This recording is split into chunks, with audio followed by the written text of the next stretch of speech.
Well, at my age, I'm starting to show some ailments that I find difficult. Despite my Christianity, yeah. First thing I got to know is there a God? Because I'm faced with my own difficulties, pain, uh, diminishing capacity, self-image. People look up to me because of my continuance in staying in shape. All of a sudden, that's questionable. And here it is. Is there a God out there? Why isn't he taking care of me? Why is this happening to me? Lots of questions. I've had these for years. Other people have had these for years too. I've studied the Bible. I have answers. Or do I? Let's review some of them. Is there a God out there? Maybe things are just random. Well, I got to the letter I in my website, intelligent designer. And I've got an answer because of the irreducible complexity of life. Let's see if that's a viable thing to understand. If it's valid, there's an intelligent designer out there by an approach that it's more observational than speculative. Let's read this. Microbiology is irreducibly complex and demands an intelligent creator. Every door science opens reveals 10 as yet unopened doors, while knowledge of the universe is expanding exponentially. The unknown expands even faster. Like receding images in a hall of mirrors, scientific discoveries overwhelmingly necessitate a power and wisdom without beginning or end, and infinitely beyond human comprehension, which alone could have brought all into existence. Boy, those are words I call incomprehensible. So, even such a determined proponent of evolution as Richard Dawkins confesses that living things give the appearance of having been designed for a purpose. He's an evolutionist. He doesn't believe in God. Yet that's what he says. He's a famous evolutionist. Goes way back. People still respect his point of view. 1. Dawkins even admits that the nucleus of every cell, the smallest living unit, of which there are trillions in the human body, contains a digitally coded database larger in information content than all 30 volumes of the Encyclopedia Britannica put together. Point 2. Just the mathematical odds of getting millions of letters lined up in the right order by chance is off the possibility chart. For life, sometimes even more amazing, is involved than chance aligning billions of chemical molecules in the right order. Dawkins refers to a digitally coded database. This is recent terminology never imagined by Darwin. Not only must the DNA molecules be put together correctly, but they must, like letters, express information in a language providing instructions to be followed. Each person, at the moment of conception, begins as a single cell. That's you and I. How does that cell know what to do to construct a body composed of trillions of individual cells of different kinds and different functions? Most school children know the answer. Imprinted in that original cell are instructions for the construction and operation of the human body, instructions which will be followed unerringly. DNA replicates this blueprint onto every cell produced. And every cell, amazingly, will know which part of those directions it is to follow. Today's schoolchild also knows that DNA has an incredible capacity for storing information. The information contained in DNA, the size of a pinhead, would fill a stack of books 500 times as high as the distance from Earth to the moon. It would take tens of thousands of desktop computers to store and process that amount of data. The world's fastest supercomputer is now being completed. Well, this is years ago. It is called Blue Gene and will perform 1 quadrillion, 1 in 15 zeros after it, calculations per second. It is being built to map the 3 billion chemical letters in the human genome, equal to 100,000 page run on sentence of operating instructions for a human being, all put together by chance? Blue Gene's first task will be to figure out how the body makes just one protein molecule. To solve that problem, it will run 24 hours a day, 7 days a week for a full year. Yet the body, following the instructions imprinted in DNA, creates a protein molecule in a fraction of a second. Were the instructions which this computer will take a year to understand arrived at by random processes? All this for just one protein molecule? The probability of the required order in a single basic protein molecule arising purely from chance is estimated at 1 chance in 1 followed by 43 zeros. Goes well beyond the age that evolutionists estimate the universe is old. Since thousands of complex protein molecules are required to build a simple cell, probability moves outside the realm of possibility.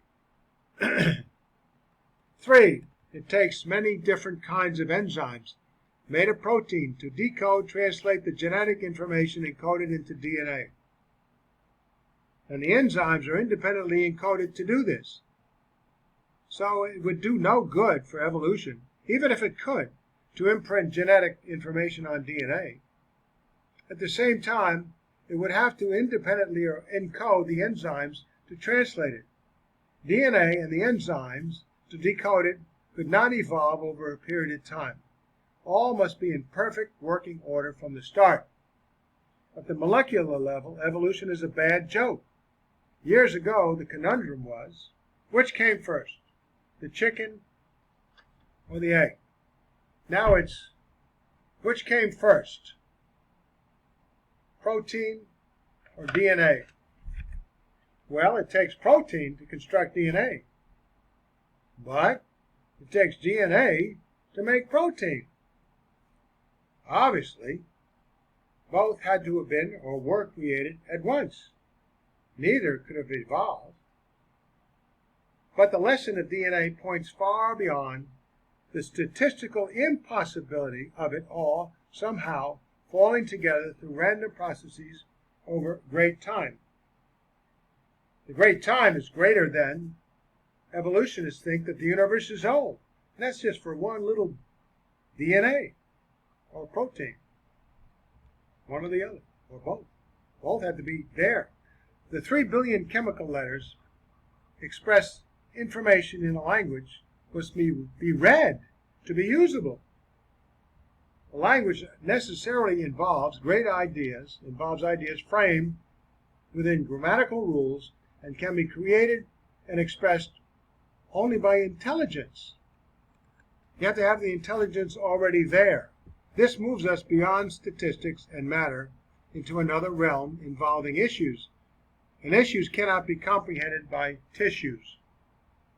Issues cannot be comprehended by tissues.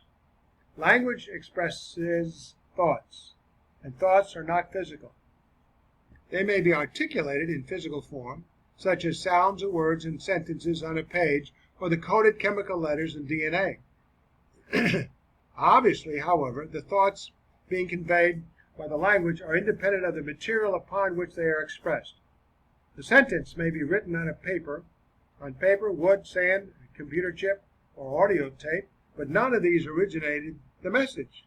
You must have an intelligent, non-physical source independent of the physical means of storage or communication. The fact that life is created and functions by language originated from an intelligent, non-physical source forever finishes evolution.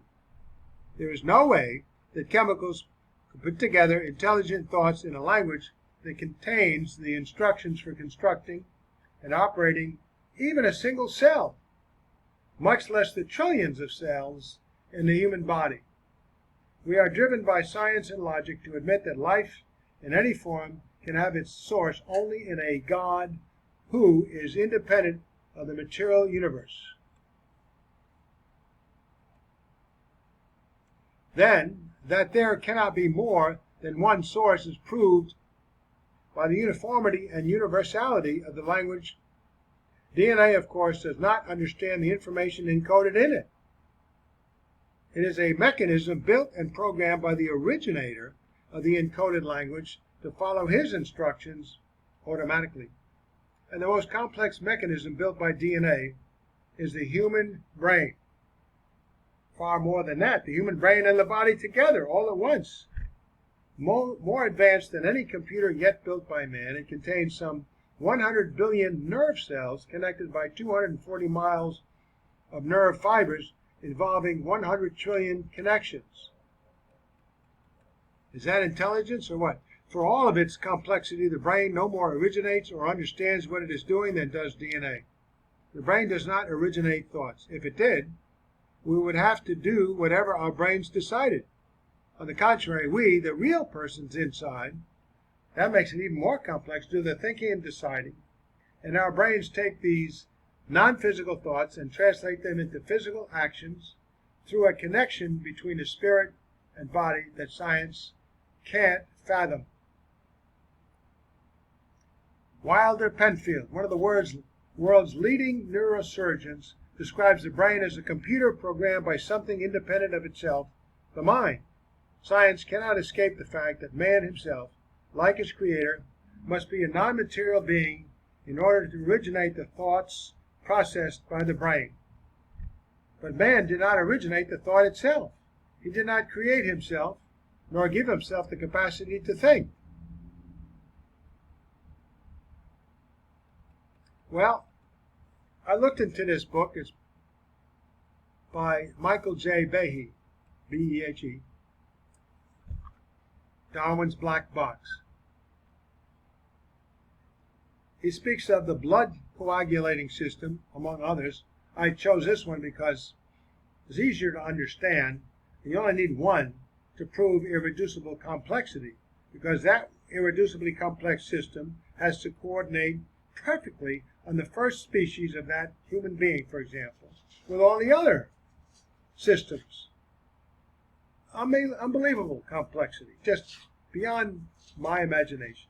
The blood coagulating system is irreducibly complex, ruling out evolution and demanding an intelligent designer.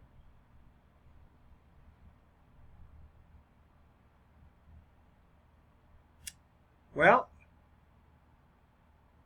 Michael J. Behe, Darwin's Black Box. Author Behe goes on to write, blood clotting is a very complex, intricately woven system consisting of a score of independent protein parts. The absence of, or significant defects in, any one of a number of the components causes the system to fail. Blood does not clot at the proper time or at the proper place. The failure. When that happens, the life ends. Very often. Blood clotting is on autopilot, and blood clotting requires extreme precision. When a pressurized blood circulation system is punctured, a clot must form quickly or the animal will bleed to death. If blood congeals at the wrong time or place, though, then the clot may block circulation as it does in the heart attacks and strokes. Furthermore, a clot has to stop bleeding all along the length of the cut, sealing it completely. Yet blood clotting must be confined so that the clot forms only when and where it is required. About 2 or 3% of the protein in blood plasma consists of protein complex called fibrinogen.